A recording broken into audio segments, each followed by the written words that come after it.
రాహుల్, రుద్రాని వాళ్ళైతే డాన్స్ చేస్తూ ఉంటారు. హమ్మయ్య! మనం అనుకున్నది అయ్యింది.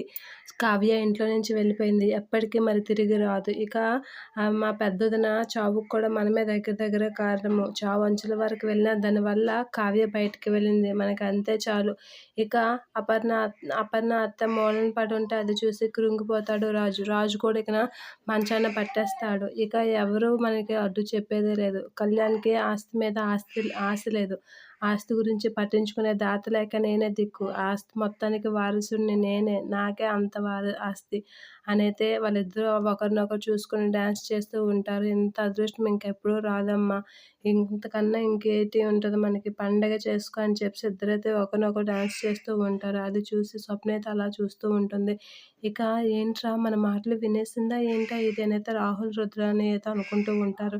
ఏమో అమ్మ ఒకసారి చూద్దాం ఆగు అని చెప్పేసి అంటూ ఉంటది. ఏంటమ్మా రాజ్యాలు ఎప్పుడు ఏదో ఒకటి స్టోరీస్ చెప్తావు అని రాహుల్ కవరిచ్చేస్తూ ఉంటాడు. ఏంటి రాజ్యాలు అంటున్నారు, ఆస్తి అంటున్నారు, ఏం మాట్లాడుతున్నారు మీరు? అసలు ఇంట్లో ఎంత బాధగా ఉంటే మీరు డాన్స్‌లు ఎలా చేస్తున్నారు అని స్వప్న అయితే అంటూ ఉంటుంది. అమ్మ ఇదేం వినలేదు అనైతే అనుకుంటూ ఉంటారు రాహుల్, రుద్రాని. ఏంటి ఏం మాట్లాడారు మీరు? అసలు దీని గురించి మాట్లాడుతున్నారు. ఇంట్లో బాధగా ఉంటే మీరు తాగేసి డాన్స్ చేయడం ఏంటి? అనైతే అంటూ ఉంటుంది స్వప్న రాహుల్, రుద్రానితో.